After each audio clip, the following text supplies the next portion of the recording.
Well, they've been changing some things up. Yeah, they have changed a You bunch of things. know, Facebook is always changing things up, and what can you do? Sometimes it surprises You you know, late at night, comes the changes along. that well, some of these changes I believe are for the better. The new changes that Facebook's making, and I believe we are live right now. Hi. Yes, we are. And So see, in celebration, do you see my nice new background? Do you I see it? do Do you see see it. I it? was going to say something about it, but I wanted to wait because I was going to make a big deal about the red. I love red. Red is my favorite color of all time. And you just something about red. When I see red, other people might think when you see red, you're pissed off. No, Yeah. when I see red, it calms me. It is like the absolute opposite effect on me. Wow. Yeah. I like red too. I've always liked red. I like this deep red, and it's the grit and grace color. It is It's grit and awesome. grace red. Love it. So I'm It's like, great red. That's going to be a new Crayola color here grit and within the grace next red. 60 days. Absolutely. I am going to definitely write to them and say, we've got a new color for you. It is the Grit and Grace Red. It was You picked must out create by it. Lynn Burnett. She is a color genius. It's got to be you because I'm colorblind. So red is actually one of the few colors, vibrant colors that I can see well. Yeah. That's why I love that color so much because I'm blue-green colorblind. Oh, really? Yes. The shit I learned about you, man. I I tell know. you, Isn't that crazy? it's But crazy. which, if you want to know what it's like to be blue-green colorblind, go try scuba diving. Basically, that's what when you go scuba diving, you actually start losing colors as you go into depth at different depths, and you Mm. losing the blues and the greens and stuff like that as the deeper you go. Um, Mm. so that's what it's like to be blue green colorblind. You see them, but they look like they're like I can see green grass and blue sky because those are so far apart from each other. Mm-hmm. It distinguish the difference between now what I see as green and what I see as blue may not be the same as what you see as green and blue. But the closer those colors start getting together, the more washed out and gray they look. So at Wow. a certain point where there's a level of the spectrum where literally I see nothing but shades of gray. Wow. About 50 of them. Just saying. You're very odd. You're very odd, CJ, the more I get to know you. I know. Anyway, I am definitely different. Anyhow. it's a So big night. It's a big night. it's a huge night, and I want to say thank you to Lorraine for jumping on already, and Alen for jumping on, and Evelyn for jumping in. It's going to be an epic night. We're going to have fun. We Yeah. have some really cool stuff to talk about. Just because we're partying and we're having a great time doesn't mean we're not going to get down to business, though. We have some awesome topics, and we cannot wait to get into those. But first, we're gonna get a little bit into this. We're gonna talk a little bit about our first experience, our first time. You know, that special first time. I had to get you to laugh at least right away off the bat because if I don't, by the end of the show, you're just gonna be like, "All right, let's get this shit over with. Come on." Yeah. So anyhow, what good news do you have for us? Good news. Yeah, what's Other going on? than it's like 1 year today since we like kicked off our show. Yes. It's so, I can't believe it's been a year. We want to give some stuff away. So I'm going to share that little bit of stuff first. So for anybody that's watching, whether you're watching live, whether you're watching the replay, we're giving away gifts on our anniversary. But if you're interested, if you want, they're not officially out yet, but you're going to get maybe like some collector edition type, just not many released t-shirts. If you want a t-shirt, if you want a Starbucks gift card, if you want some like a little bit of gourmet goodies, you need to email us to enter. So you need to email us at, what is our email address? I don't know. Is it? You're the one that gets all the questions. It's gritandgracetv@gmail.com. Put giveaway, put 1 year anniversary in the subject, whatever, so we know that it has to do with this show. And give us, I need to know your name and I need to know your mailing address so I can get this out to you, and let me know what you want. We're going to pick I don't know, how many should we pick? Like five people. Let me know what you want. Do you want a t-shirt? And then you got to let me know what size. Do you want a Starbucks gift card? Do you want some gourmet baked goodness? So if you're in Canada and you've got access to Hortons or whatever the hell place you go all the time, the one that you talk about all the time, that guy, yeah. I mean, you talk about him so much, you almost make me jealous. I'm just saying. Well, he's a hockey player, He's a hockey player. Well, he was a hockey player. But we're giving away some pretty awesome stuff. So you definitely have to do that. gritandgracetv@gmail.com. gritandgracetv@gmail.com. Email us. Yes. And 5. I'm thinking 5. Good. We'll pick 5. So email us if you're watching this. We'll give, till, I don't know, we'll give it for a little bit till the end of the weekend. Yeah. Till Monday. Yeah. That way we can have everything ready to announce by the next show. Yeah, absolutely. Yeah. So that's the big deal.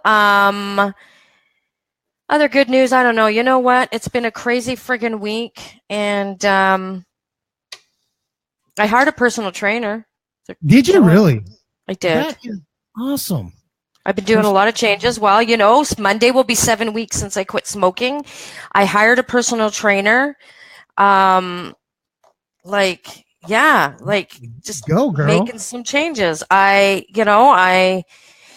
not getting any younger, and I don't believe in the getting older and you need to accept all the aches and pains and shit like that. And I'm lucky to be actually very healthy, and I want to keep that going. I want to kick ass into the second half of my life, and I've lost a lot of weight, and I want to tone up, and I want to be strong, and I want to do it. I want to be around to do lots of Grit and Grace shows. So that's the other new thing that's happened. That is so awesome. Personal trainers don't get enough credit for the work that they do. A lot of people don't understand or don't know that I started off in my whole coaching journey through personal training. So, it's definitely something that's nice to have the focused. Well, it's that, and it's the fact that you have someone that's holding you accountable. Most people, they jump off, and I get it. There's a lot of personal trainers out there who are expensive and who don't have the knowledge to back up what it is that they're trying to do for you. But it's very important. You shop them out. You have to do a little research. You have to know a little bit about yourself before you go to a personal trainer. So when you're communicating with them, it protects you as well. Not just protects you from finding that guy or that woman who really doesn't know what they're talking about, but it also protects you because now that you know your body, know what you want, you can also protect yourself from injuries and things like that. So, well, that's what a personal trainer is good to have, because they will make sure you don't hurt yourself. And in the last week and a half, I think we've had 2 gyms in town closed down that have been around for a long time. Well, and there's a lot. And I'm not a gym person. I get bored going to the gym. Oh, man, I could live in a gym. I don't know how. I tried for 10 years to be a gym rat. I cannot. So I'd rather go do things. And so I'm like, okay, I know this woman. I've known her for a while. I have some friends that have gone to her, and I'm like, okay, I can do it. I'm gonna, I've got like 2 months to get my beach body. Summer's coming. I want to look even better. And I want to strengthen up. I've had back issues, and now's the time. I don't want to wait. I've always been about prevention. I don't want to wait till something happens. I don't want to wait till I get sick. I don't want to wait, till I hurt myself. I don't want to. Don't want to keep hurting myself. And going to the gym or going and walking and going and working out, anything you do that keeps you active will keep you from hurting yourself. Mainly, you're exercising the muscles and the tendons and the ligaments, so you're less likely to hurt those areas. Because that's typically what happens. You sprain a knee or you sprain an ankle, something along those lines. The other thing it does for you is if you're staying healthier, it forces you to eat differently. It forces you to eat healthier. It's not you can eat all the junk food in the world. Not lately. Oh my God. This quitting smoking shit. Just at the local fast food restaurants. Yeah, well, I don't eat a whole lot, but late to this week, for some reason, it's really bugging me that I just can't smoke. But anyway, so that's the good news, and I'm excited about this show, and which was supposed to be last night, but it wasn't, but that's okay because now we're actually doing it on the day, a year. Like I think about how far I've come, like. It was 9-year anniversary for me getting into this business, like on Monday, I think. Yeah, Monday was the 9 years. You've been around for a long time doing it. Yeah, we've definitely paid some dues. We've definitely cut our teeth on some pretty difficult things that have happened over our careers. Yeah, stuff that I'm sure both of us have looked back at and thought, "Wow, that would have ended most people." Oh, shit, yeah. And even not that long ago. And, I had a host contact me today. She had a show that we just could not broadcast on the station. I'm like, I'm really sorry. Like, the sound quality is just really not good. Like, I can't even do anything. Like, it's just really not good. And I'm sorry. And, let's try and reschedule with your guest and let's do it again. Oh, she was so upset. And I'm like, you know what? We've all been there. I've had times where I've had to reschedule up to three times with a guest. I mean, stuff happens when you're dealing with technology and I'm thinking, and you're just learning. Like you've only been doing this for like 2 months now, 2 months. And I think when I started way back, I had nobody. There was no podcast coaches. I didn't even know the word. Like I didn't know anything. I didn't know about best practices. I didn't know anything. Like I just decided this is what I was going to do and let's just do it. I was nervous as hell. Oh my God. I was so freaking nervous. I was so happy when it was over. I think I was on the air for around 30 minutes, maybe. Now, was that first show? Was it an interview show? Was it a co-hosted show, or was it a solo show? It was just me. Oh, it was wow! Just me, because I didn't know what the hell I was gonna like. I was almost hoping nobody would listen because I was so nervous and I didn't know. How do you start a show? How do you introduce a topic? How do you end a show? How do you nothing? I didn't know anything, but you know what?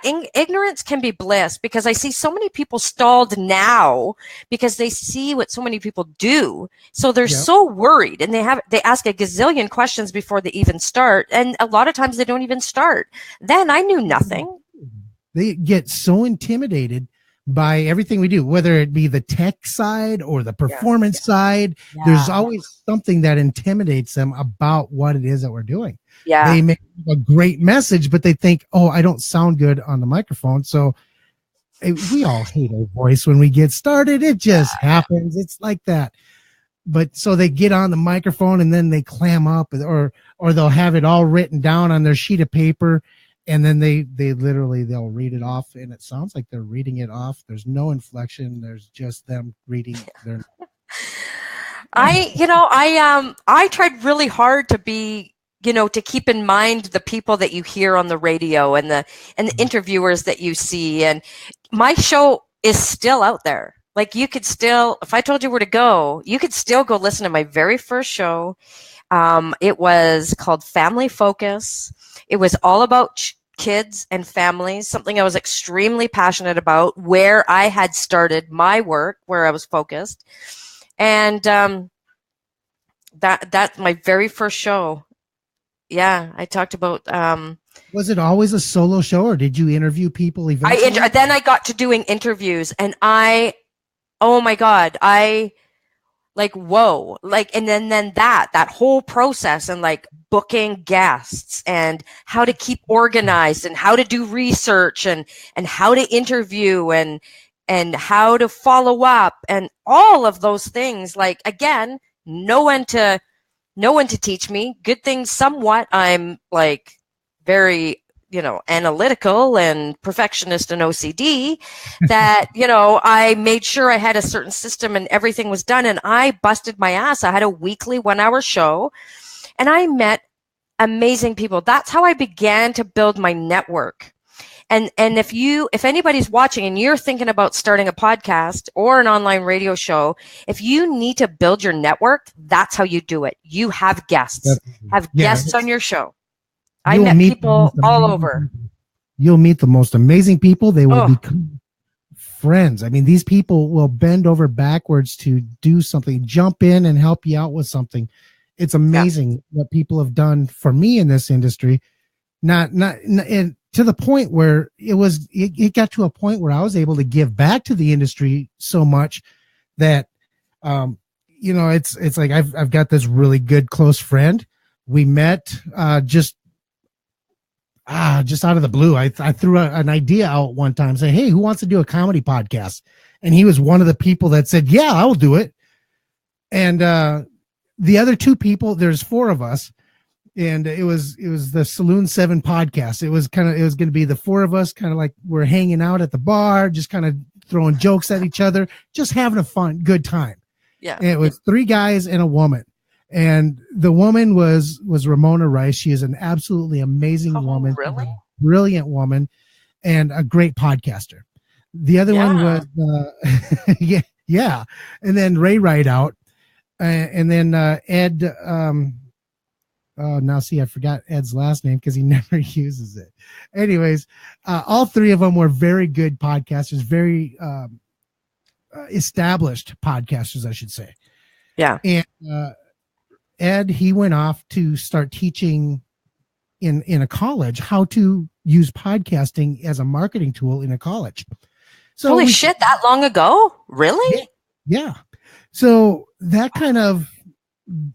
was his exodus from the Saloon 7 podcast. If you can't do it, teach it. Right. That's what they say. And just so you guys know, he is a podcaster. He's got the Change Your POV podcast. Go check it out. It's actually a really good podcast. And then Ramona Rice, unfortunately, tragedy struck her. Her husband passed away. And right before she was getting ready to go speak at a podcasting event down in Florida. So because of that, she said, I just can't do this right now, which we understood. We I totally get it. And, my heart went out to her and broke for her. She has since come back and done some amazing things in podcasting, working in podcasting with podcast websites. And if you don't know anything about podcast websites, that's one of John Lee Dumas's programs. So there you go. There's another big name attached to a great company. And then Ray had a podcast, and then we decided to do the podcast together still, but it wasn't Saloon 7 podcast. It was Teacup Daily. Well, long story short, Ray decided that he was just burnt out. Well, recently I was able to get him back involved in podcasting. I sent him a brand new microphone, one just like this one that I'm using right here. And it was a gift from me to him to help inspire him and motivate him to get off his ass and get back on the mic, because this guy literally is the beard with the golden voice. This guy is amazing on the microphone. Like I said, it was able to it's given me opportunities to be able to get back into, or to give back to the industry. And that was one of my ways to give back. So So yeah, my first, I had a little advantage over you when it came to broadcasting. Yeah. Unlike you, I actually went to a school for broadcasting. So I would like to. I went to school though through the military. It wasn't like a civilian broadcasting school. It was the military broadcasting school, which it's still, taught by civilian professors and broadcasters and things like that. You still learn. That makes me think of Robin Williams. Good morning, Vietnam. Yeah, that guy.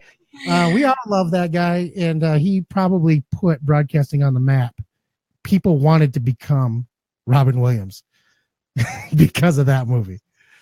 It was one of the things that inspired me. I wish I had thought of that a long time ago. I really, really wish I had thought of that a long time. It just was never, ever, ever in my realm. And when I started this, it wasn't specifically for this. It was just to advertise my practice, like globally. It wasn't even to do this. And now this, it took over. So, and my coaching is all around podcasting now. It's not, the odd time I do coach, mostly professional women, but, on how to, the work and life and business strategy, but really it's mostly podcasting.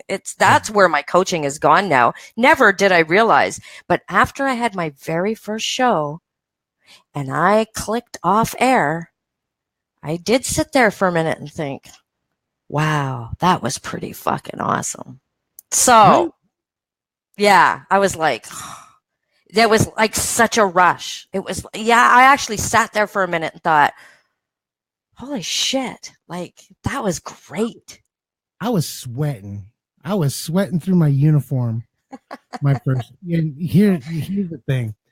I went to school to be a broadcaster. And I wasn't going to initially be a broadcaster because it was like I was doing the security mission, and I just came home from Kuwait at the time. It was right after 9/11. I was getting all spun up. I was an infantry guy. I was getting ready to do my job on the infantry side. And I was in the South Dakota National Guard, and I came home and I had no job, nothing to do. And my wife just had her first daughter. So it was like, oh, holy shit, what do? I need to go out and get a job, because National Guard, it's not like we just go down the road and we're full-time Army type of thing. So I had to go to the recruiting and retention office to re-enlist. And as I'm sitting there, this guy comes in. His name was Roger Anderson. He was a civilian at this point, but he had been the public affairs officer for the South Dakota National Guard. Yeah. And he heard me talking to one of the recruiters, and I was just joking around. I was just goofing off is all I was doing. But he heard me talking to him in a way like a sports announcer, kind of like doing this little bit. I don't remember exactly what it was that I was saying, but the way I was saying it was kind of like a sports broadcaster. Yeah. And he come over, he goes, "Hey, I want you to meet Master Sergeant Matthews, who at that time was the PAO NCO." Yeah. And I'm like, okay, sure, no problem. So I get down there to the public affairs office, and he goes, "Hey, do that thing you were just doing upstairs with the recruiters." I'm like, I don't think I can do it again. So I was just joking around with one of my flag football buddies. He's like, "No, just do something." So I did a little bit of something, and Don says, "Hey, he goes, do you have a job?" This is what he said. He goes, "Do you have a job?" I said, "No, I don't. I just got back from Kuwait." He goes, "Come in on Monday. I'll have orders for you. I'm going to put you to work full time here in the public affairs office." So right there, I got a job in the public affairs office, but I didn't know what I was going to be doing. Well, then I came in that Monday. By the next Friday, or by not that first Friday, but the second Friday, I was enrolled in the Army Broadcast School. He was sending me out to Fort Lee, Virginia to go to broadcast school. That's cool. Then I came home. My very first interview I had not been home. I had not practiced anything other than what I had practiced at the school. I had not done anything in broadcasting yet up to this point. And my very first interview was the governor of South Dakota. Right. Fuck. Oh my God. Okay, well, I'm glad I didn't start like that. Not only was I going to do an interview with him, but it was going to be broadcast on public broadcasting, PBS. Oh my God. I was sweating so bad, and no doubt. I'm in a military green uniform, the camel, the old camouflage uniform, and it looked like my whole uniform was black because I was sweating so profusely. God, that's brutal what they put you through doing that. So yeah, that was my introduction to broadcasting, was interviewing the governor of South Dakota, who absolutely destroyed me, because this is first of all, my commander in chief. I'm trying to do an interview with him, and they gave me the questions. They gave me the questions to talk about. Oh, well, you were lucky there. The governor's office did, not my people, his people. Oh, I hate that. Yeah, I know, but I hate having questions applied to me. But wow, you're like podcasting virginity was pretty rough. Yeah, I was like, I was pretty, gentle. Yeah, that was horrible.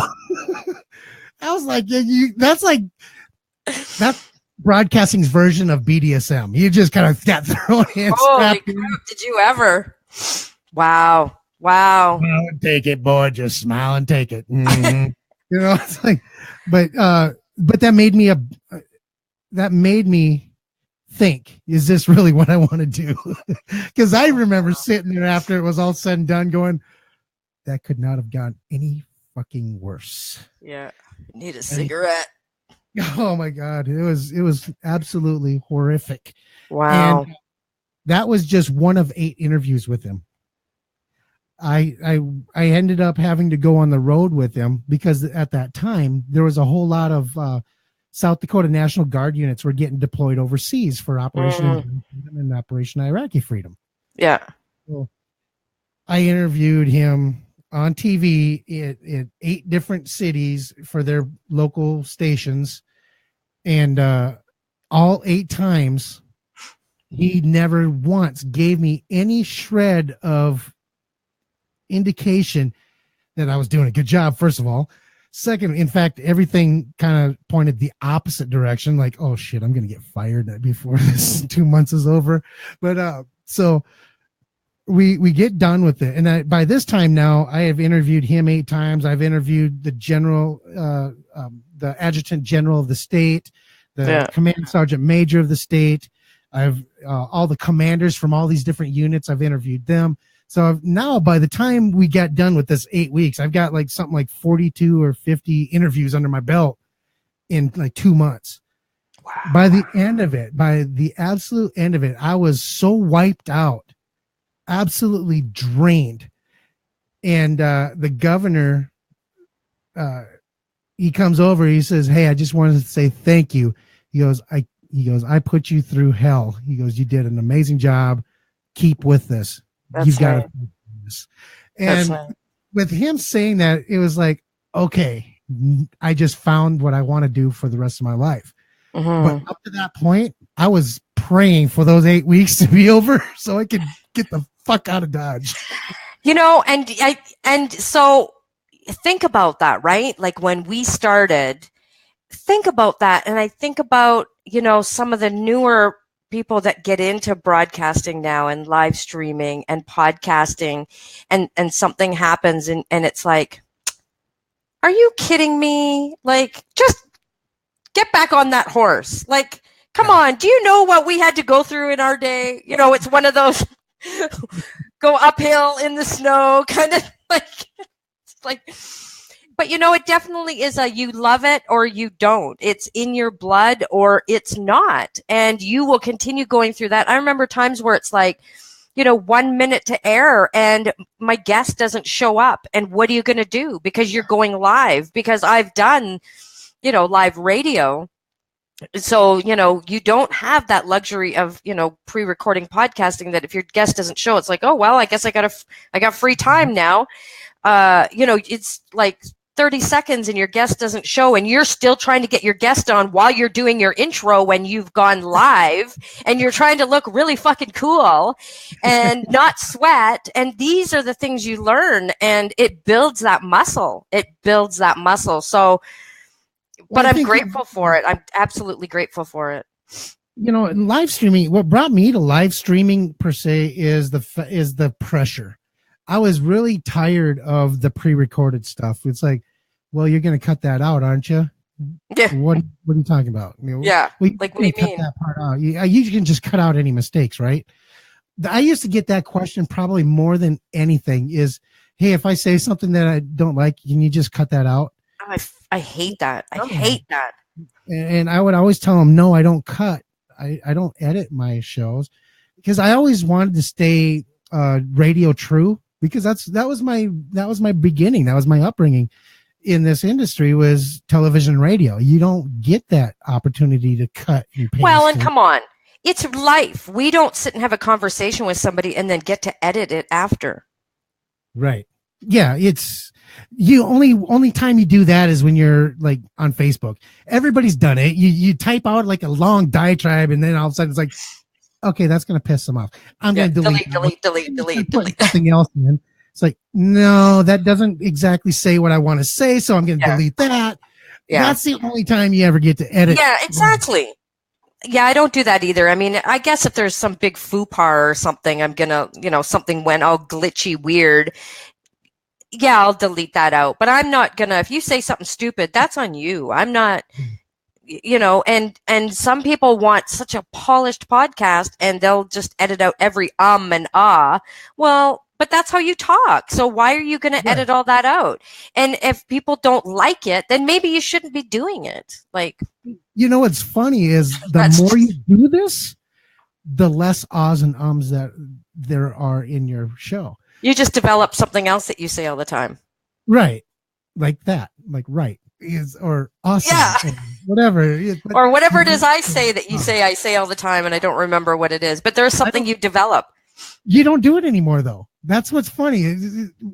Eventually, when I brought the attention of the you stopped doing it. Like, it was all like almost that moment you stopped doing it. But you do develop other things. But yeah, you do, and the whole time you're going through this podcasting thing or online radio or live streaming, whatever it is, the more you do it, you find out you're going to change. Everything changes. I guarantee you, I do not sound anything close to what I sounded like at the beginning. Yeah, me too. Yeah. Nobody does. The more comfortable you get with it, the more loose you get with it, the more engaging you get with it, the more things change. And eventually you get to a point where it's like, I'm going to go out there. I'm just going to do what I do and just let it fly. That's right. Yeah. And you have to be prepared to do that. I mean, you can prepare somewhat, but you have to be flexible. So if you're just joining us, we are celebrating 1 year of Grit and Grace. We're giving away stuff. And if you want to enter and you want to win one of 5 things, you need to email us your name and address, because it's going to be mailed to you, and you need to let us know what you would like. Would you like a Starbucks gift card? Would you like some awesome gourmet treat? Or would you like a very early, like, limited t-shirt? We're going to do it up just for this. So it's going to be collectors, because it's not going to be sold out there. It's going to be done up for this. So email us gritandgracetv@gmail.com, your name, your address, and what it is you want. We're going to give, if you're watching this in the replay, we're going to give till the end of the weekend to do that. And we're going to announce winners next week. And stay tuned for a hot topic later on. We're going to get into our hot topic, which is hot. And, it's like, we really want to, like, simplify life for you. People make life so damn hard. And we have been talking about our first time, but now we're past that. We're well beyond our first time. We're very experienced now. Yeah. Yeah, 8, 9 years later. Hard to believe that I only started doing Yeah. this 9 years ago, though, because everything, when I first met with you and we discussed this, I told you that the one thing that brought me to you is the fact that you sounded so professional. Everything about the way you handled yourself in front of the camera, on the microphone, everything about it was absolutely amazing. And that's what really drew me to you. So, to say that you had been doing it for, well, 8 years at that time, 9 years as of earlier this week, it's no wonder why. But not live streaming. That was new for me. You made me brought me out of my comfort zone and made me step up. So, but you rocked it out, though. You rocked it you were like every guy's favorite. You're every guy's favorite from day one. They came to stand in. But anyway, we were supposed to be on last night. So you need to tell the people. Yes, and we are getting ready to go into that his and hers segment. I know this is turning into a favorite segment because people have been telling me that I like the his and hers segment, mostly hers, but so. Anyways, I'm going to get this thing started off, and I'm going to talk about what happened yesterday and why we weren't on last night, on Thursday night. Not because we wanted to wait till May 4th, because that was our very first day on Grit and Grace, kind of. But I took a fall yesterday. And what had happened was we were setting up a house. And if any of you watched the live stream that I did earlier in the day, watching how we set the modular houses on the foundation, you know approximately what the work site looked like. Well, below the ladder, I had set the ladder up. We had 2 triangle pieces up in the peak of the house, and my job was to go up and take those triangles off so we could put them back up for some dumb reason. Literally, that's what we were doing. We were taking the triangles that were installed off the house, and we're putting them back on, the exact same ones.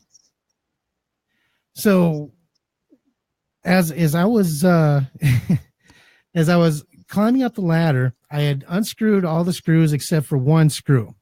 That one screw I thought was in a 2x4. Apparently it was only in another sheet of plywood. And as I was climbing back up the ladder, I got about halfway up the 30-foot ladder. So I was about somewhere between 10 and 15 feet. The sheet of plywood fell off the side of the wall and knocked me off of the ladder. Holy shit. Well, because they had just laid fresh pea gravel on the ground as a base, it hadn't been compacted yet. And because it wasn't compacted, when my feet hit the ground, they slid out from under me, forcing me to do kind of a back somersault when I hit the ground. Oh, man. Well, by doing that back somersault, it literally basically saved all my bones in my body. Nothing got broken. I did go to the doctor. That's why I wasn't on last night. But they, everything was good. I sprained my wrist a little bit. It's pretty minor, a little painful, but not bad. How ironic that you sprain your wrist during National Masturbation Month. Are you fucking kidding me?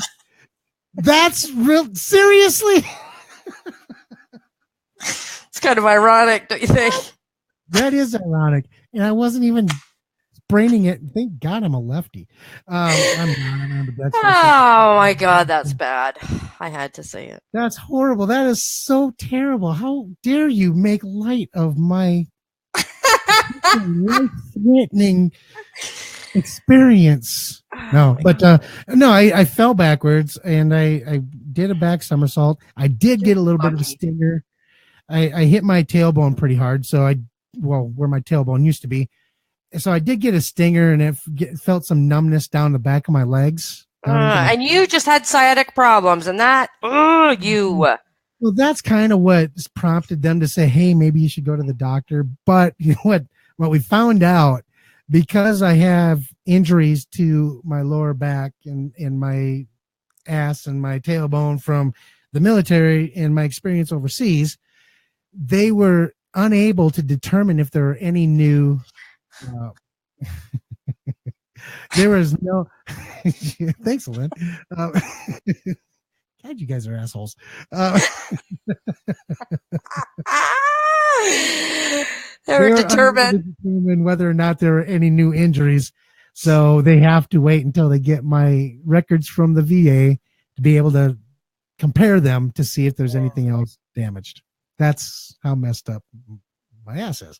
You have to stop doing this shit, man. Nothing like, a couple, I don't even know, what was it, an hour before we're supposed to go on the air, I get this message. You always worry a little bit. CJ's like the son that you kind of worry, like, is he going to make it home? Like, so I get this message, like, I'm going to be a little bit late. I'm at the ER getting checked out because I fell off a ladder. I'm like, freaking hell. Like, a little late. Do you think we might want to put it off? Like, yeah, maybe. They shot me up with morphine. Yeah, that would be really a hell of an experience. Yeah, I don't do a whole lot with morphine anyway. So when they did hit me with that, I passed out like within the first 4 or 5 minutes. Yeah. And came to, it's weird because I pass out, I come to, I would message you a little bit, I'd pass out again, I'd wake up. My wife was sitting there talking to me. She goes, "What's the last thing you remember me saying?" I said, I don't know. I don't know. Yeah, morphine is, I haven't had that for years, but oh yeah, that's, thank God for it when you need it. But yeah, no kidding. You're on a whole other plane when you've got morphine. Right. Yeah, and that was, I am a little reckless, and I know that there's probably a million other ways that I could have got that board down. Like, hey, buddy, can you come and help me with this? I could have done that, or I could have gone up into the attic and taken the screws out and then pulled it inside the attic where there's no chance I could have fallen down. There's so many different ways that I could have done this, but no, I have to go up there. The fastest way I can think of doing it is just zip the damn screws out, pull the damn board off. Now, the board is 8 feet long. It's a triangle, but it's 8 feet long and 4 feet high at the top, and then it goes down to the point. So just so you kind of understand the shape that of the board, the odd shaped board that I was trying to pull off the wall. But yeah, it was crazy. It was absolutely crazy. And then as I'm sitting there and I'm laying there and I'm thinking, okay, my legs, it feels like electrical shocks going down the back of my legs. And I'm thinking, okay, I'm just going to sit here for a minute, take inventory of the rest of my body, see if anything pops out, because that adrenaline from falling, you're not necessarily going to feel whatever it is. Did anybody see you?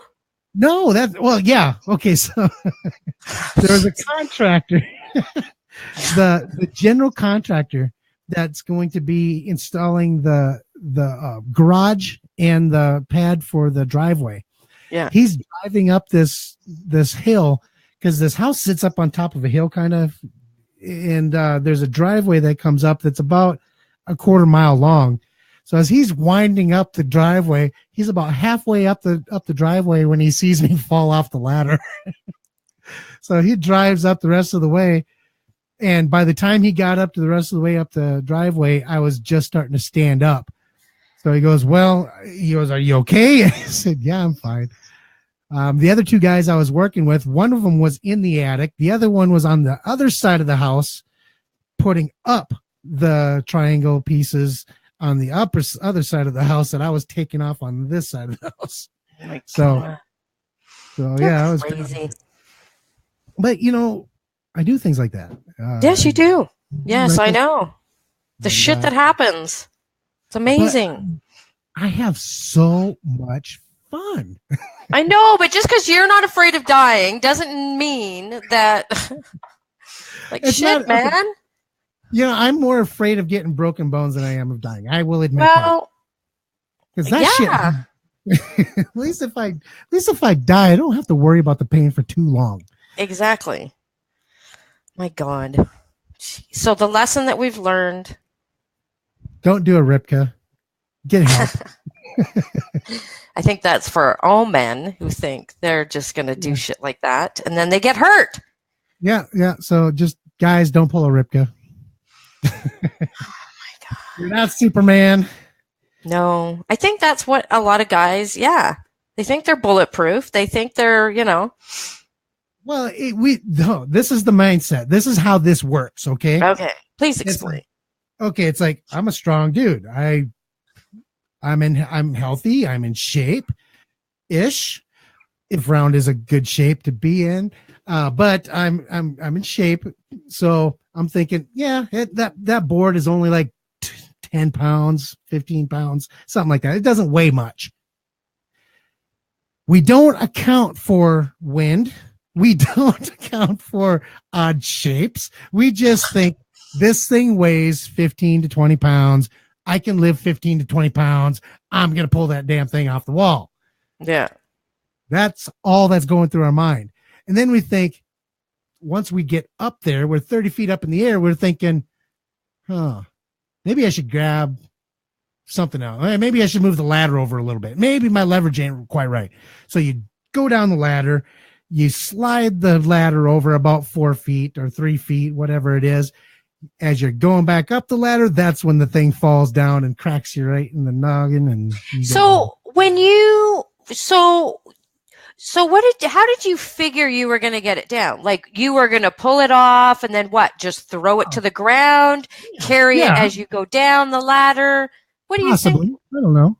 You didn't get that far. No, I hadn't even got that far. Actually, I had, but like I said, the first time I was up there against the wall and I pulled that screw out, I actually had it completely off the wall. And it was like, okay, this is kind of I can't get a good grip on this. So then I screwed that one back in. Now, mind you, I screwed the damn screw back in the same hole it just came out of, meaning that it was a weaker hole now. So I was like, I just need to move the ladder over a couple feet and then I'll go back up there, grab it. I'll have better leverage and I'll be able to, just kind of swing it over to the side and carry it down. Because I didn't want to break it because I knew it was going to go back up. So as I was going back up, just bouncing the ladder against the wall that was up there, it caused the other to fall out, and there it came down, and I saw it happening. It was like slow motion. It just kind of like started falling over, and then once it got to a certain point, it came real fast. You're almost safer in the military. Fuck. God. Probably. Oh my God. So yeah. That was my experience. Prepared for anything. Yeah, that's my experience. So guys, don't do it, Ripka. Don't do it. No, don't do it. Yeah, just don't. God. Okay, so what do you got? Well, what I was seeing a lot this week, and it's so funny because I thought about this and then I started seeing it. So I'm thinking, okay, well, maybe that's a sign. And then I started thinking about other things and conversations I've had with people. So my thing that I've been thinking about is the whole, maybe you've seen the video. People have been sharing it a lot. The whole gray hair thing. Women going gray, men going gray. Oh, yeah, I saw this. I saw a meme about that. Oh, well, I watched this little video and they just showed little things about it, how it's, Anderson Cooper, who's on, CNN, and, men, how they just get more distinguished looking and they're like the silver foxes, and women get the, I'm in this group of, in this Facebook group that's all women that have decided to like stop dyeing their hair and embrace the gray and go gray and stuff. And it's so funny because you see me in person and it's different now that I've moved. The lighting is different now, but it used to amaze me before when we would do our shows. I'd go, God, my hair's so dark, but the lighting's a little bit different now. And I can see that my hair is gray, but if you see me in person, I'm even grayer. Really? I am very gray, like very. And it amazes me that you can't really see it on video. You can see it a little bit more. than you could at the other place. But the lighting is different now. I have, brighter lighting so you can see, but I am freaking even grayer than this. See, that's funny you say that, because I just get gray in my beard. I don't get gray in my hair at all. Really, eh? My hair, and then in my beard, I only get it like, it's like right here, I got a little bit, and then like right here, I got a little bit. But that's it. Just those two spots. But it doesn't matter for men. Doesn't matter for men. It does matter. It matters. It really does. If you notice, the guys that they're talking about with the graying hair, they've got like the wisps going back, or they've got the full hair. The salt and pepper look. There's a certain type of gray look. The gray beard thing, the especially splotchy, where you look like a leopard, like a gray leopard. Oh. No, that don't look right. That don't look good. But women get dissed a lot more with the whole gray hair thing. Like they look like a hag. You look like you're so much older. I got that when I decided to stop. Are you going to color your hair anymore? I'm like, no, I've decided that I'm done coloring my hair. I don't want to color my hair anymore. Oh, well, you look like 10 years older. I'm like, thanks. But like, I don't care, because eventually it'll change. And I had color that I had to grow out. It looked awful. I was so thankful it never showed up on video. But once I finally got the color out and it was just my hair, because my natural hair is quite dark. Like, see, look, you can see a difference between my hair. I don't know why it always shows up around the front, but I'm like, no. And I would love to be able to dye my hair all gray. I mean, that's a little bit of a fad right now. You see some young girls, but there's a lot that goes into that. Like, you got to strip the color out of your hair, and then you've got to dye it gray and all of that. So I don't want to do that, but yeah, I got to go through a little bit of odd, growing in some gray, but thanks. Thank you, Ben. But it's women look like they're getting old and they're letting themselves go. And this is women I'm talking to, that they're getting comments like this from other people. Like, why are you letting, you're letting yourself go, and from other women. But look at double standard. But look at the way that we've grown up, though. I mean, it doesn't really matter. North America's Canada, United States. We've had this society where we're still pretty young in this whole movement, where men and women are looked at on a more, even with this, we're not equal. But it's still pretty new. It's still a young society when it comes to this mindset. Yeah. Up until then, for literally thousands of years, the women have kind of been in the background. It's always been that thing, and the women that were that stood out were witches or whatever. They weren't the norm, and they were looked down on. And then what did they do to make that to get that point across? Basically the political marketing campaign was, well, let's give them gray hair, long noses, and wrinkled skin. Yeah. So now we started looking at women with gray hair as that, that ugliness, that haggy looking. Yeah, that's true. Good point. Very smart. That's probably where it came from. It's going to take some time, and it's going to take some amazing women. And I know there's millions of amazing women out there, but it's going to take those. Well, there's this woman, a model. I can't remember her name, but she is amazing, and she started getting her gray hair started when she was quite young. I think she was like 17. She started. My ex-husband was like that too. When I met him, when I was 15, he was 17. He had quite a bit of gray hair, and there's some people like that. But this model, she's unbelievable, gorgeous, long hair, but it is all like almost quite white actually, and it just looks amazing. And there are some models that are coming out like that. Just sort of seems the thing. So maybe that will help. But there's so many double standards out there on how things are looked at. And yeah, there's some people, Evelyn, that the streaks, it looks like there's streaks and it looks fantastic. But yeah, I don't necessarily have that. But when you start getting gray hair in weird places, that's when you're like, I'm getting old.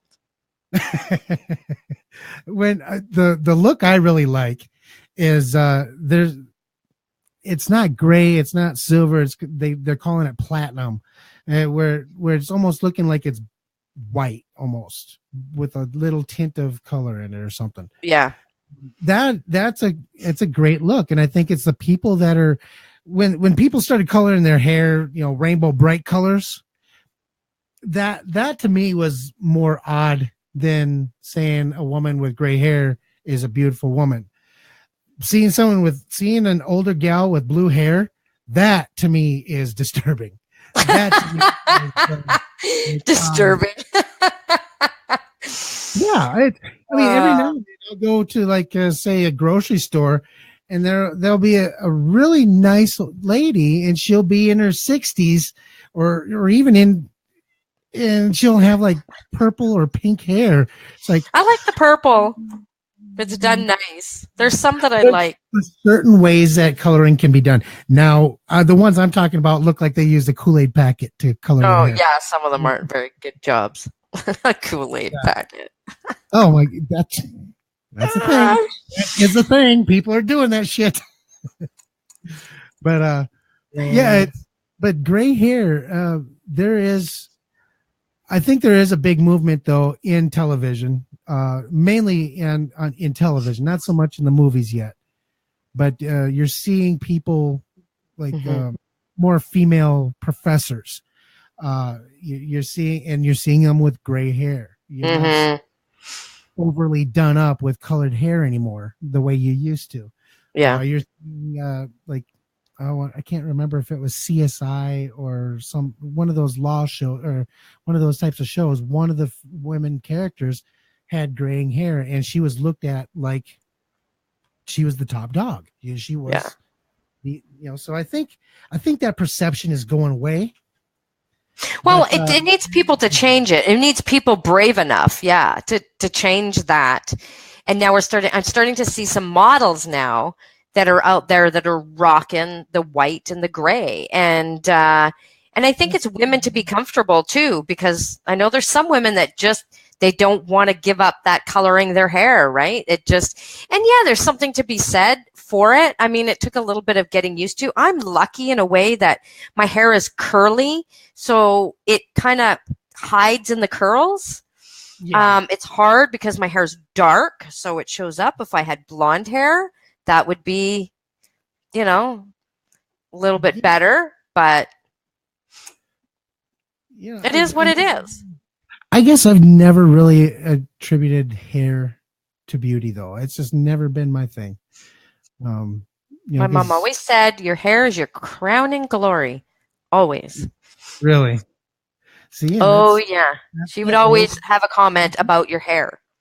Yeah. Always. Well, that's old mentality, though, too. It's up until, 80s and 90s, you didn't see women wearing ball caps. Now that's more common, Yeah, I do. Yeah, I never did, but I do now. But yeah, I always think about that. Like, that was my mom's thing. She'd spend so much time doing her hair, and she'd have it done up, and she'd spend so much time on it, and the hairspray would go, and her hair was like, and you couldn't touch her hair, and it would stay like that. And it's so funny because sometimes I'll never forget, my brother would come up behind her. If we were all sitting around after dinner or whatever, the whole family was there. He'd come up and he'd stick toothpicks in her head, and she couldn't feel it, but her hair was so stiff with the hairspray, and he'd fill her whole head with toothpicks. Oh my God. Because it would stand up in her hair. Oh my God, it was so funny. How many times that happened? We'd kill ourselves laughing. Yeah, it's touch her head and stab her head with all the toothpicks. Robert! Oh, so funny. Aquanet was the woman's best friend from the 50s. That was it. Yeah, there's I remember seeing my grandmother. She would get this her hair done. She would go down to the beauty salon. She'd get her hair done. She'd always have this like plastic bag type rain cap thing that she'd wear over her head every time she'd go out because she didn't want the wind to mess it up. And it was always funny to me. Even when I was a kid, I didn't know why it was funny. It just was. Yeah. And I never developed that equating hair and beauty. To me, it was always about the person rather than the looks. So, Yeah. maybe that lucky me, because I lucked out. I didn't have to get all Yeah, wrapped. I tell you, But it's me quite on the other different. hand, I was that kid in school that always had the weird haircuts. Like if like back in the 90s, there was a thing that went around where the guys would shave just like part of their sides of their hair off. Yeah. I was always the first one to bring the new looks into my class, and my mom would get pissed.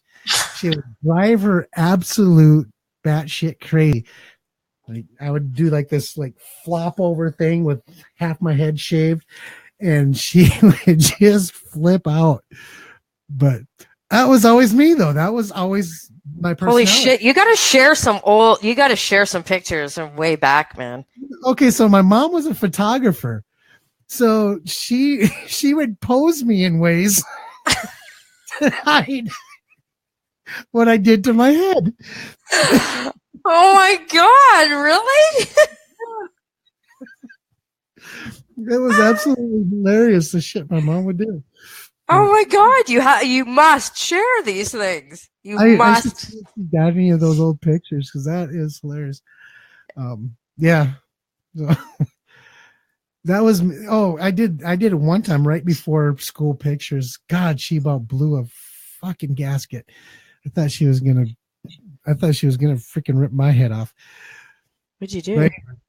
I shaved half of my head and she caught me before I could shave the other half. So I had to go get school pictures done. Well, like this side of my head is shaved, right? So I had to sit like this for my school pictures. One of those dorky poses. Oh yeah. Oh my god. How was that, guy? So yeah, hair, it's not that important. Guys, women, go great. Live it, love it, embrace it. Well, the beauty thing is that it grows. So like dye it, cut it, whatever, it grows. I mean, if you're going to cut it really short or shave it, well, you want it long, you've got a long wait happening. But I mean, that's the beauty thing is that you can, it grows. Yeah, it does. It grows. Oh my God, that is so funny. You need to talk to your mother and you need to get some pictures. I need to see these pictures. Yeah, no. Well, I don't have a problem with that. Oh my God. I didn't have any of those embarrassing pictures. I didn't have that awkward teen phase. I lucked out. Really? Yeah, I really lucked out. You know, people go through that awkward teen phase where they get zits all over and you just kind of have that, goofy. I didn't either. I just never went through it. The coordination, I never had problems with coordination. Where I remember there's kids in my school that were like super athletic one year and they would trip over their feet the next year because they were growing so fast. Yeah. I popped out in like the 5th or 6th grade at 5'6". Didn't grow after that. So I was my awkwardness. Yeah. But from my awkwardness would have came like in 4th grade because I went from like 4'2" to 5'6" in like one summer. It was crazy. So holy shit, man. I grew so fast that summer. My mom and dad literally thought I was going to be like 6 foot something because they're like, geez, if he's growing this fast this soon. Oh yeah. My God. And then I didn't grow again after that. So that's weird because you're supposed to keep growing until you're 18. Right. But I topped out at like 13. Wow. Huh. It was cool. I was actually able to play basketball in 5th grade. Yeah, no doubt. One of the tallest kids. Huh. Well, how about that? After that. Bizarre. Cool.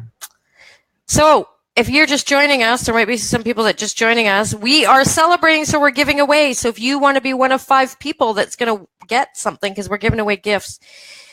If you want to send us a gift, you're absolutely free to do that. But we are going to pick 5 people that get either a very limited edition t-shirt if you want it, gourmet goodie, or a Starbucks gift card. But you need to email us and tell us your name, your mailing address, because we will mail it to you, and what of those 3 things you want. So gritandgracetv@gmail.com. Email us. Let us know. Put like anniversary show in the subject line, or contest in the subject line, or whatever, 1 year in the subject line, just so we know. We're going to give till the end of this weekend. So we're looking at May 6th. Oh, that would have been my dad's birthday. End of the weekend to enter, and then we're going to announce winners next week. So there'll be 5 people that can enter. So if you're watching this on replay, as long as it's before, like Monday morning, you've got a chance. So you just need to email gritandgracetv@gmail.com. We're coming to the end, to our last segment. We are going into our last segment, and I'm actually kind of excited about this last segment because when you initially told me what we were going to do, I was like, I'm not exactly sure I know what you're talking about until you showed it to me. And then I was like, oh yeah, okay. But we don't all call it the same thing, even though this is what it's called. And that is the 4 agreements. Yeah, that's what people know it. A lot of people know it as. And I think that it's a great reminder. I know definitely. And there's some people who aren't familiar with the 4 agreements. Just because we know shit doesn't mean everybody knows it. Right. And I always thought these were kind of like, when I first saw it, I was like, well, this is kind of like the no shit thing. It was like, duh. But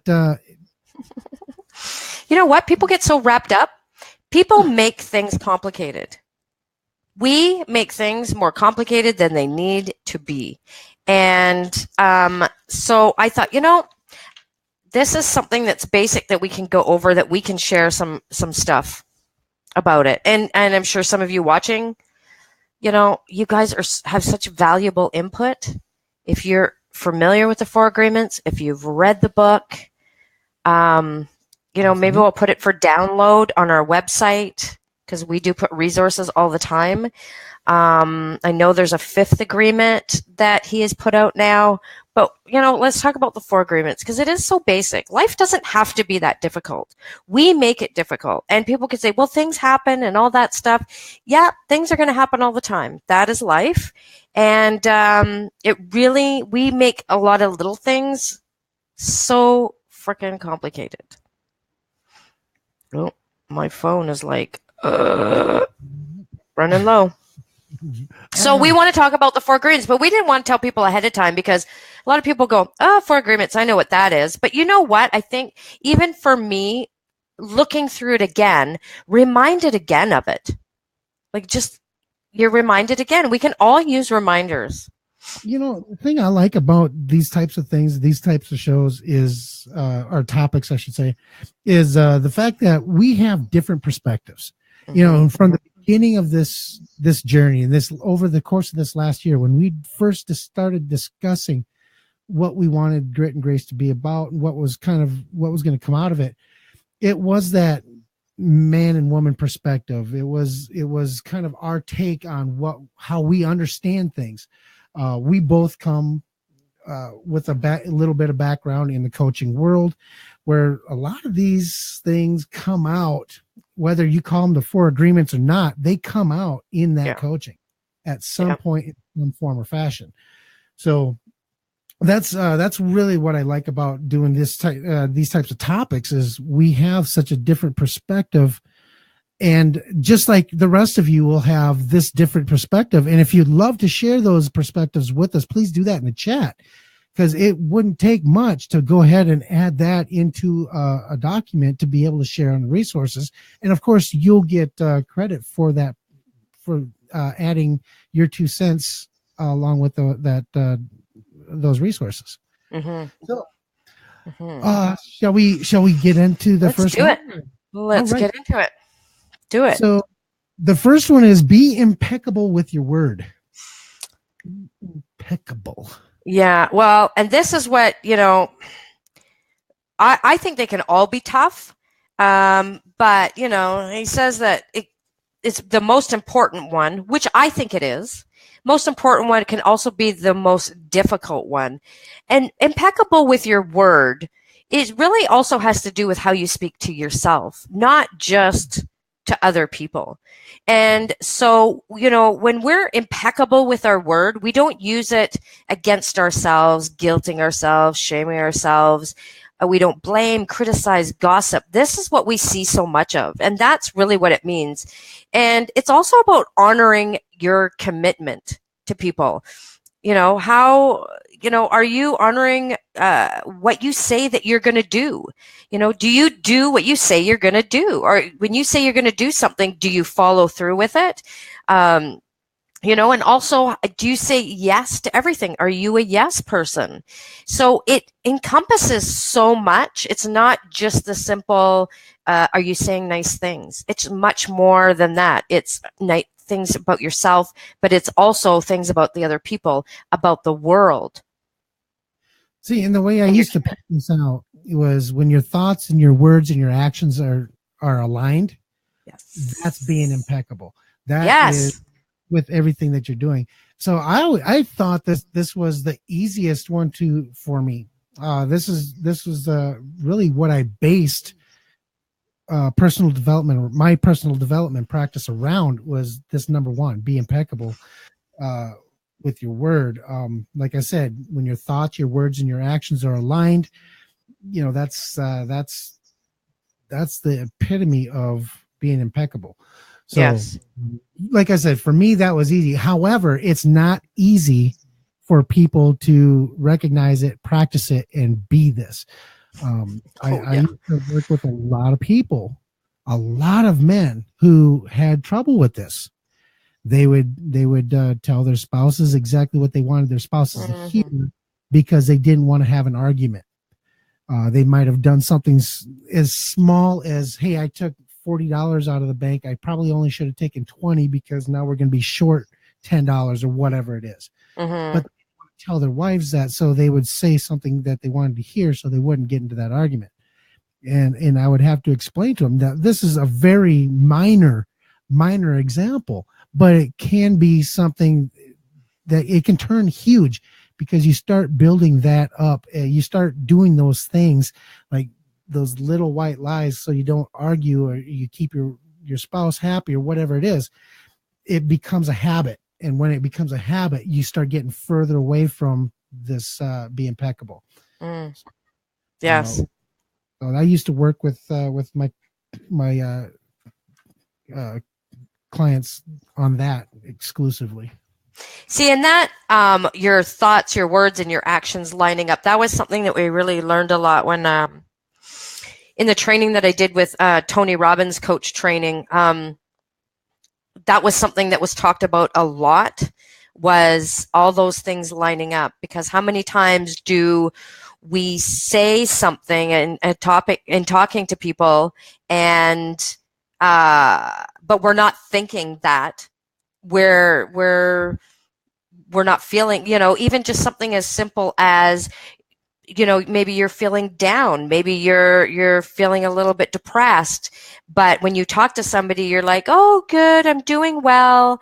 And it may seem like a really minor thing, but then you go home and you retreat and you barricade yourself, and you don't, all those things are not lining up. And this is what adds to such much more difficulty in our lives. And it may be hard to believe, but it's absolutely true. When the things that we think and the things that we say, and that doesn't mean if you're thinking you want to tell that person to fuck off that you actually do that. But, right. That this is not what we're saying. But when, all those things match up, when you're thinking you want to do something and you say that you want to do that thing, and then you take the steps to do that thing, whatever it is, whether it's something for yourself or something you say you're going to do, or a goal, then that's where you see the ease of things come so much easier. And we know that, guilting yourself and shaming yourself and talking crappy about yourself to yourself does you no good. And so it's really, really think about this. Really think about this. What are the times that you speak crappy, whether it's to yourself, about yourself, it's to other people, or you're saying things or agreeing to things or doing things that you don't want to, that don't match your behavior, that don't match what you're thinking. And I can see that being very difficult for people, though. I think there's a lot of people who don't do what they say they're going to do. I experience that tons. You mentioned something that I just want to touch on real briefly. Most of us start our day, we are going to work. We might stop off and have to grab a coffee.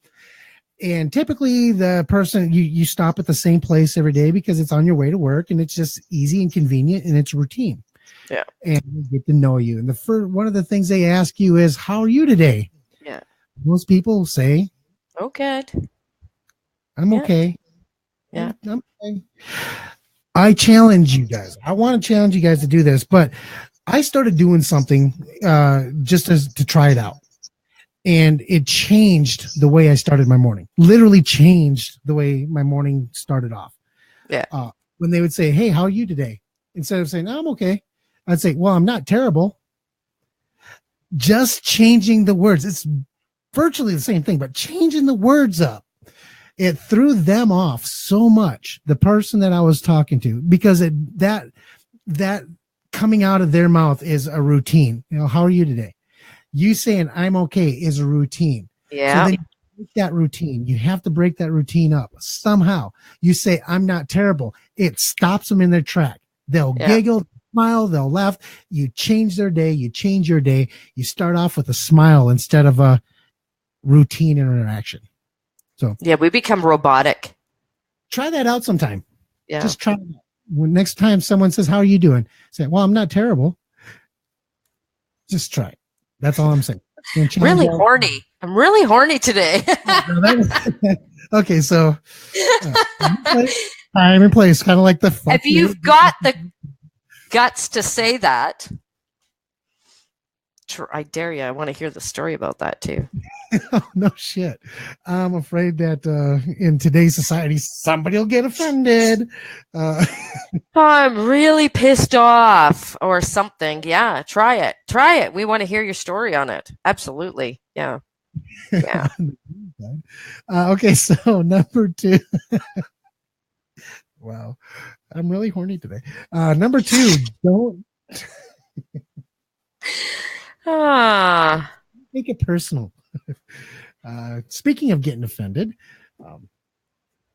Are you offended? No, I'm not. You never get offended. I'd be shocked if you were ever offended. I know, right? Yeah, but don't take it personal. How's that one hit you? Don't take it personally. That's a tough one for people because obviously if something is said to you, something is done to you, it's personal. It's personally to you. So that's one that's difficult for people. Whatever happens around you, don't take it personally. If someone says something to you, you know, I can see how it's so difficult for people because it's directed to you. So how do you not, right? How do you not take that personally? But it really is, it's all reactionary. You know, nothing other people do is because of you. It's because of themselves. And think about that. Think of it from your perspective. Everything that you do is because of you. What you want to do, what you feel like, your thoughts. I mean, it's all because of you. So, you know, and primal response. Yeah. Absolutely. And you know, it goes to, you know, what are people going through? What are people dealing with? What are the thoughts that they're thinking?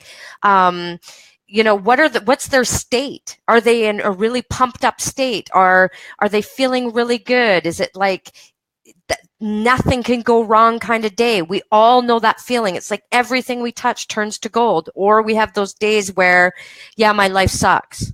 Like nothing good ever happens to me. And so that really, will affect how somebody reacts to you as well, how somebody responds. What are the results they've had in their life? I mean, it's not. And even though it's directed to us, it's really all based on that person. You just happen to be the person that's standing in front of them. You just happen to be the one maybe that made them think of it, that reminded them of that thing that happened before. And that's something that does take practice. To don't take it personally. You don't know, how many times as someone's just has reacted because they're having a bad day, and they're just everybody, just people are kind of getting on their nerves. It's not you. It's just, it goes that's back a challenge. But it's part of the culture now. It goes back to what we were talking about on our last show with the call out culture. People taking, causes on themselves, same concept. Yeah. People taking petty bullshit on themselves and making it a personal reason or personal attack or whatever it is. And it's, a lot can be said about that.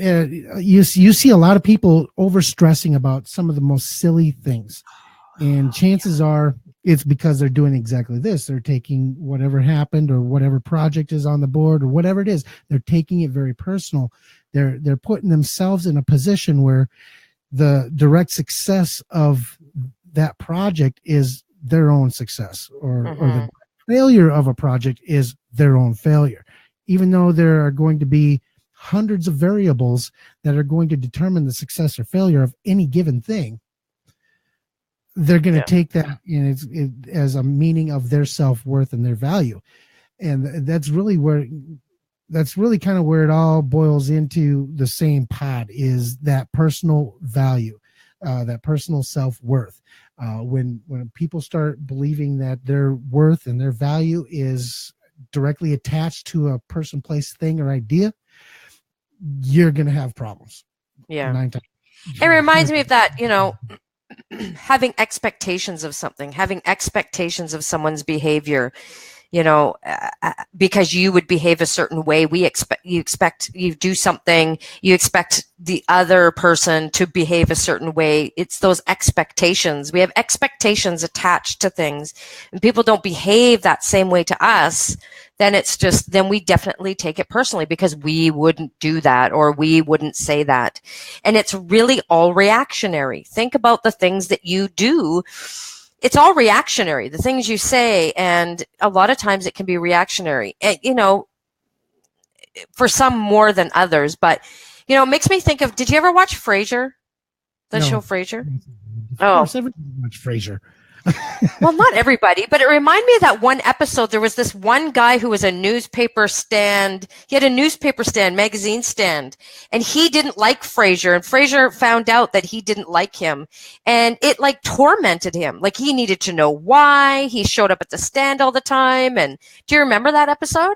No, I don't. Oh, that was the whole show, was why? Why don't you like me? And the guy's like, I don't know. I just don't like you.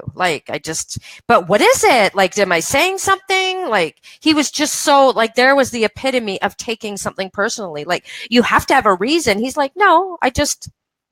Oh, there's not many, but there's people that I don't care for so much. I don't have a reason for not liking them. I don't know why I don't like them. There's something about them that we don't mesh. We just can't meet. And I don't go out of my way to make their life any more difficult than it already is. Yeah. They don't go out of their way to make my life any more difficult. It's just, there's just something there. Can't see eye to eye. Yeah. It's okay. Yeah. Move on. But I don't. Yeah. So, and and I like that what Alyn is commenting, that, maybe it's something to be aware of, right? It's definitely, oh shoot, I think I'm losing my phone. Definitely something to be aware of if somebody's behaving a certain way, especially if it's out of character and you know that person. I don't think we intentionally want to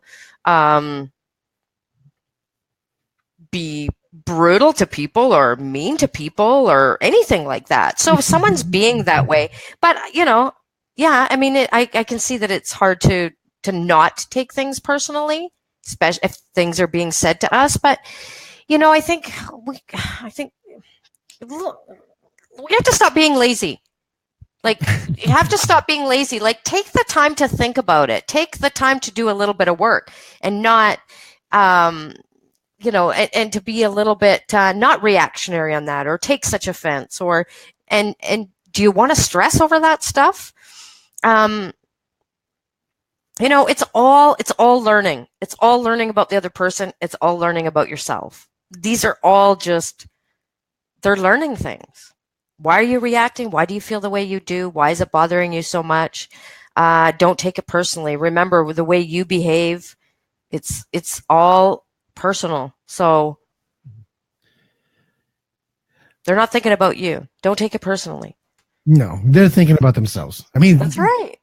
The only way you can really honestly understand this concept is take a group photo, place it down on the table, show everybody that group photo. I guarantee you every single one of them will be looking at themselves. And how you find this out is you lay it on the table, leave it there for 30 seconds, pull it away, ask them what face the person next to them was making.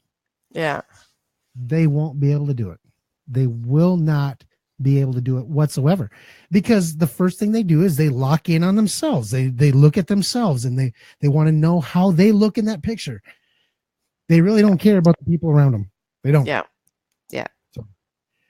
So number 3 is don't assume. Don't assume. Well, that's a big one. The whole thing, when you assume things, you make an ass out of you and me. And it's, I didn't really care for this one as much as the next one, because everybody needs to speculate. Just bear with me here for a second. I know what you're going to say. Okay. Go ahead. Everybody needs to be able to speculate on a certain engagement, a meeting or whatever it is. You have to prepare yourself mentally for what could possibly happen. Yes. So if you don't prepare yourself, you're going to get yourself in a position where you're caught off guard with something. Maybe it could be something as simple as going in for an interview. You have to assume that they're going to ask certain types of questions. You prepare yourself for those types of questions, and if you're prepared for those questions, it makes it easier to handle the odd question, because you've prepared yourself for the other questions. You can concentrate on what it is that they're talking about. You can communicate what needs to be communicated, and you can move on. I agree. I knew you were going to say that. Yes, I think it's a necessity. And this actually, that goes back to like caveman days. You need to be able to see something, make a judgment about it, and decide what you're going to do. Now, if it's useful to make an assumption, like you were just giving examples of, absolutely. But people tend to make assumptions about everything without having a lot of information. So the problem with making assumptions is that we believe that it's truth. Like, we just automatically come to that because we are assuming that. We also believe that that's the truth, that we swear they're real. We make assumptions about what other people do, what they think, then we take it personally, then we blame them, and we react by, knee-jerk reactions. But we're asking for problems when we make assumptions. We make an assumption we misunderstand 99.9% of the time because we're only going by the information that we know. We know nothing about them. We take it personally, end up creating a whole drama for nothing. So don't make assumptions. Do you make assumptions about what people are thinking or doing? Look, the way to keep yourself from making assumptions is to ask questions. So make sure that communication is clear. Don't assume whatever that is that you're making the assumption of. Rather than just assuming, ask a question about it. If you don't understand, ask. If you have the courage to ask the questions until you're clear as you can possibly be, because that is the way that you can avoid making an assumption about something. Like, if you're right away, you're going to react to something because you're assuming, don't respond in that, according to that assumption. Ask a question. And that could be a knee-jerk thing. And again, like, let's be big people and let's put a little bit of work in, and let's not have that knee-jerk reaction. I mean, but again, we're human, and sometimes that is going to happen. But, you know, ask questions. And a lot of times you'll find out that what you were assuming, so wrong. Because you're basing it on your own experiences, and everybody has different experiences. You know, and the other side of that assumption aspect is, and I'm going to use this as an example real quick, that assumptions can get you into a lot of trouble, especially when you're meeting people for the first time. Yeah. You see somebody in a suit and tie, you would assume that they have a successful job. However, you've seen that person in a suit and tie, maybe they're just on their way to a function. Maybe they're going to their daughter's wedding. Yeah. You don't know until you actually spend some time understanding all the details, like you were saying. The other thing that gets a lot of people in trouble is I say something. I say, you know, someone says, "How was your day?" And I say, "It wasn't all that good." And then next person starts thinking, he says it's not all that good. Maybe something bad happened. Maybe he fell off a ladder. Who knows? It could happen. But then, yes, it could. So I guess what I'm getting at here is the fact that when we make assumptions about something, it breaks down communication. It destroys communication because we don't spend the time to understand. A lot of this happens in relationships between men and women. A guy will say, "Well, hey, I'm going to go out and have a couple of beers with my buddies. Is that okay?" And she says, "Yeah, fine." Well, right away, guys, we assume that means go have a couple beers with your buddies.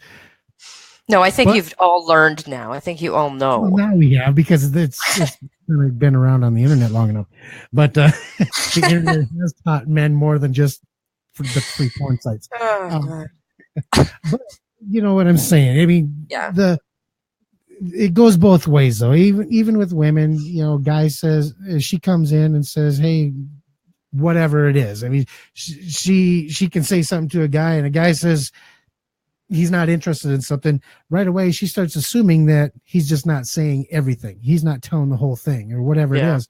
When really, he's just that simple, and it is what it is. Yeah. It goes both ways. So be careful. I mean, and we all do it. I mean, definitely. There's times I'll assume stuff, and a lot of times you assume stuff based on history, past history. Yeah. And, you know, definitely. And then there's some times where I'm just like, I don't know, maybe I'm in a better state of mind or better mood, or I've had lots of sleep, where I can go, "Wait, what did you mean?" Because I'm feeling kind of like, And then you clear it up and it's like, oh, okay, that's nothing at all what I thought. And something that's really good, and I know I've brought this up before too, which is similar to this, because nothing is original anymore, to get to that. And I want to go get, I'd love to meet her in person. I'd love to do in-depth workshop with her, is the work of Byron Katie. And it's called The Work. And that really helps. And I don't want to get into it, but anybody that's watching, if you're familiar with it, or Google it, it's just Byron Katie. She's an amazing woman. She picked herself up from like being suicidal. Like, she was so depressed and suicidal, this woman, that she didn't even sleep in her bed because she didn't feel that she was worthy enough. So she slept on the floor. And she eventually got herself out of this depression. And because she started thinking, and you know, the good thing about rock bottom is there's nowhere to go but up. And so she created this process that's called The Work, and it's just based on 4 questions. And that's very much related to this. And it's asking yourself, if you're assuming something and you say, you know, and you state something as if it's true, then it's really asking yourself, but is it true? And if you say, well, yeah, it's true, but so how do you know that it's true? And then when you start thinking about that, you're like, well, I guess I don't really know that it's true. But it's a really cool process. I love it because it's so simple. But yeah, don't assume. And I know we all do it, but try and catch yourself. If you're like feeling a strong reaction to something, a thought that someone has, something they've said or done, like ask a question. Questions are the greatest thing in the world. They are the greatest thing in the world, whether you ask them of yourself in a positive way or you ask them of other people. That's number 3. Don't assume. Don't make All right. assumptions. Number 4, do your best. Do your best. Always do your best. Yeah. There's just, it's the one that allows the other 3 agreements to become deeply ingrained habits. This 4th agreement is really about action, and the first, it's action of the first 3, right? So, we need to always try and do our best if we want to bring the other 3 agreements alive, because we're putting focus on it, right? Like we are doing our best in relation to those. It's like that adage that the greatest virtue is not, I don't know if it's a virtue, but courage. Without courage, we wouldn't be able to practice any of the other virtues. We wouldn't have the courage to do all those other things. So this is sort of what that always do your best is. And, of course, sometimes it'll be totally on. You'll be totally on, and you will always do your best. Some days you're going to struggle. Some days you're going to be a total rock star, and other days you're not going to feel it. You're going to be lethargic. You're not going to be motivated. You're not, and check in with yourself. Have you been off track? Have your words and your thoughts and your actions been totally out of whack? Have you been speaking badly about yourself to yourself? When you're doing less than what you're capable of doing, and not what you should be doing, but what you're really capable of doing. And we are all capable of so much, but what your highest self knows you're capable of doing, there's a gap. There's a gap in there. And the gap is where depression and anxiety and disillusionment really get in the way of what we are absolutely capable of. So when we close the gap by doing our best, then we're going to feel a lot better, and we're going to be able to rock those first 3 agreements out. And when you're not doing your best, it, when you're sucking. Yeah, I saw an old military cartoon one time. This is back in the 40s, 30s and 40s. They put these out, and it was what was it called? Don't be oh shoot, I just lost it. I had it and I lost it. Anyways, a military cartoon? Yeah, back in the 30s and 40s, the military used to put out these cartoons because you got to remember back in following World War I and moving into World War II, the literacy level wasn't any higher than an 8th grade. A lot of people going into the military were coming out of the farms from the Midwest and down south, so they didn't have a lot of education. So cartoons was the easiest way to communicate certain messages with them. Mm-hmm. And their cartoons were rather risque for that time. Nowadays, we look at it and be like, yeah, that's kind of stupid, but the messages in them were really good. And one of them was, and it's about this private, and he goes through this process of learning the message the hard way, basically. And one of them was about basically being lazy, just not being able to pull your own weight. So then when it got time to actually pull your own weight, he wasn't capable of doing it. He was unable to defend himself from the Japanese onslaught type of thing. Yeah. And basically it was saying, just that, do your best, always give it everything you got. You might fall short sometimes. It's okay. You know, if you fail doing 100% of your best, if you still fail, it doesn't mean that that you're a failure. It just means that you still have a little bit more work to do. You will get to that point where you will succeed. It's like bench pressing 300 pounds.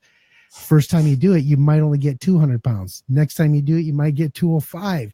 But eventually you keep doing it. You keep working your hardest. You keep doing your best. You're going to get that 300 pounds. Absolutely. Yeah. I mean, and if you can't for, one day do your best, there's another inquiry you can do. Why? Why couldn't you do your best? Why couldn't you rise to the occasion at that moment? What's going on? I tell you, the best thing you could do is ask questions. Ask questions. But I don't know if we get crapped on in school as we grow up, like put your hand down, maybe. I don't know what it is. But people are so afraid to ask questions. And a lot of times you'll see this prefaced with, I'm sorry if this is a dumb question, or I'm sorry, somebody may have already asked this, or, people will do that before asking a question. And, it's so unfortunate because a lot of times you'll notice if you're at an event and someone's speaking, or you're watching someone and someone will go, does anybody have any questions? And everybody just sort of sits there, and damn well most people have a question, but no one wants to put their hand up and no one wants to say it. But soon as that first person does, oh my God, that's it. Everybody's put their hand up and it's going. Everybody's got questions. Yeah. Everybody's got a question and everybody's got a story. Yeah. Ask questions. That's how you learn about yourself. That's how you learn about other people. That's how you have great communication. That asking questions. I mean, that's what we do as coaching. That's what counselors do. We ask questions. Be curious. Be curious. Well, I'm curious to know, what was the 1 year like for you? Oh my God. It was, Grit and Grace came about at the perfect time. I hadn't done a show. I hadn't had my show for about 6 months. I didn't know I knew that I would. I didn't know what it was going to be like. But then I came up with an idea for another show.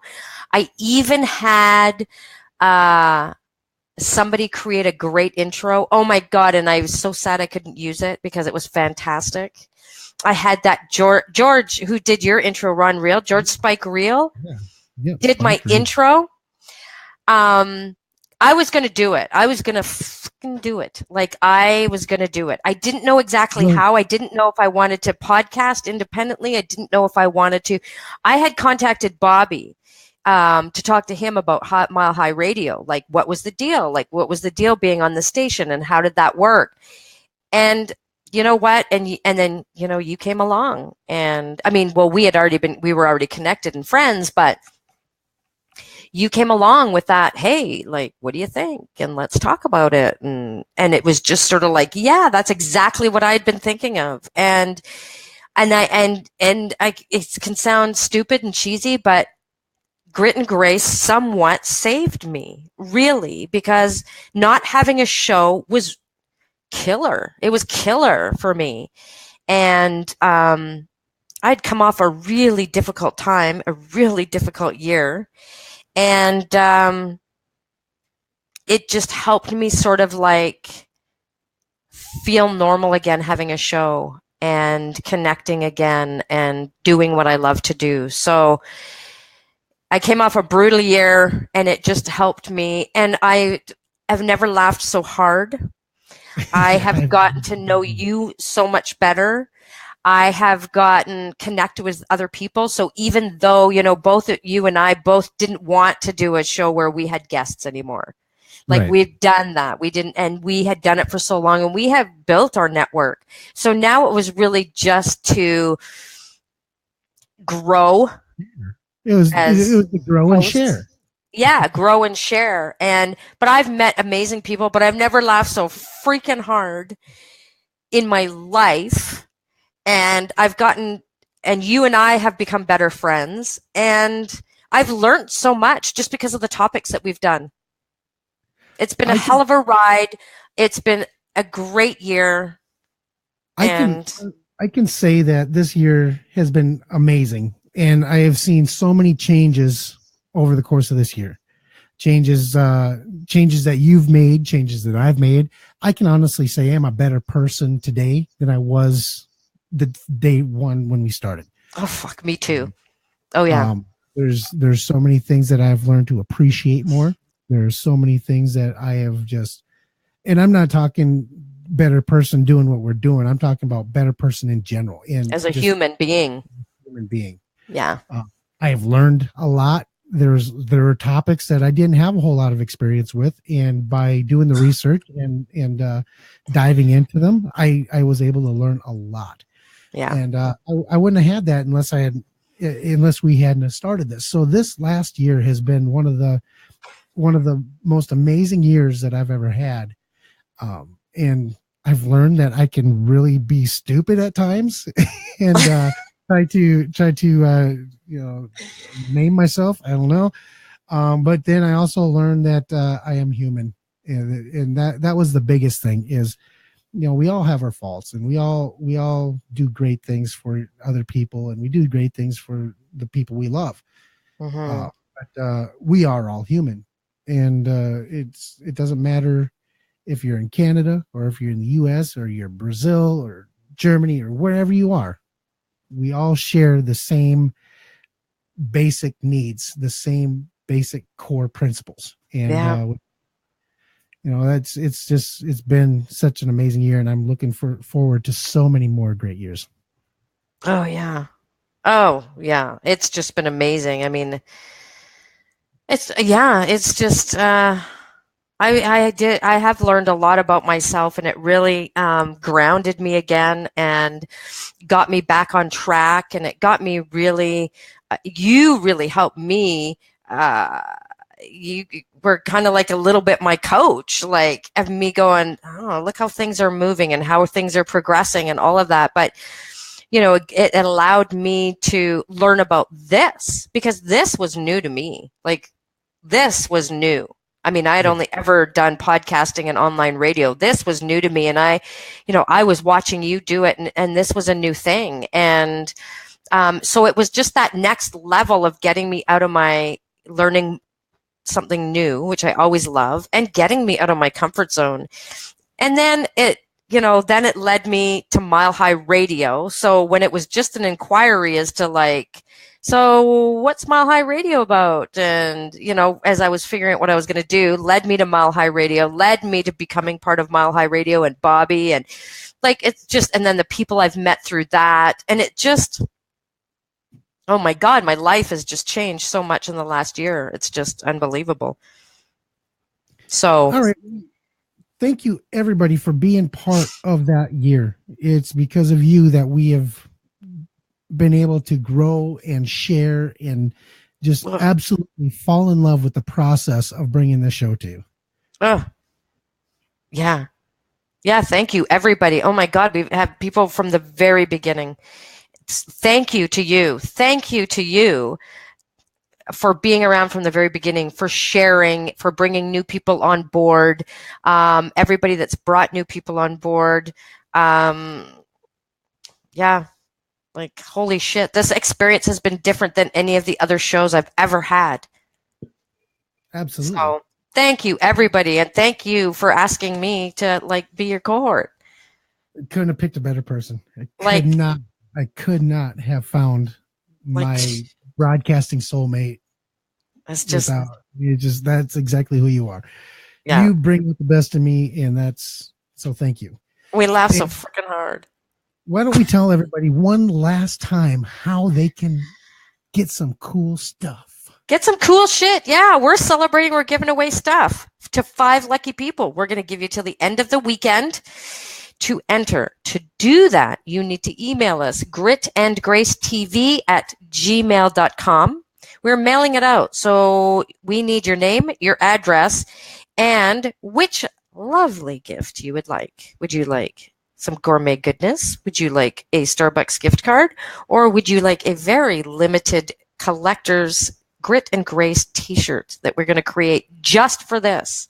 So let us know what it is that you want. If you have a comment, if you have a question, if you need some help with something, you can do that on our website too, completely anonymously. Check out our website. We have great resources. And I think I'm going to put the 4 Agreements book there that you can download.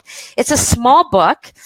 And I'm going to put that there that if you're curious and you want to read more about it, I'm going to put it there. So, check out all the resources we have. We don't have resources for every show, but if we think it's really good, we're going to add it there. So you just need to click on the resources tab. If you love our show, please tell other people. Leave us a review on our Facebook page. Leave us a review on our website, gritandgracetv.com. And everywhere we're available is on our website. So if you don't have time to watch this, but you can listen while you're driving or gardening or whatever you're doing, tomorrow's World Naked Gardening Day. Sweet, I'm so getting naked. So if you want to listen to us, you can't watch the video, you just want to listen, find those ways that you can catch us just audio. We're on milehighradio.com every Monday night. You can listen to our shows there as well. So, but you'll find all that on our website if you visit. So thank you for joining us. 1 year in the books. And you're going to want to catch our road trip. Our road trip coming up at the end of June. But you're going to hear more about that as we get closer. So we're going to be doing a show side by side in person. Till next week, everybody. Thank you for watching, and we are out of here. Good night. Sleep tight. And pleasant dreams to you. I'm singing because you were supposed to and you didn't. I know. I'm supposed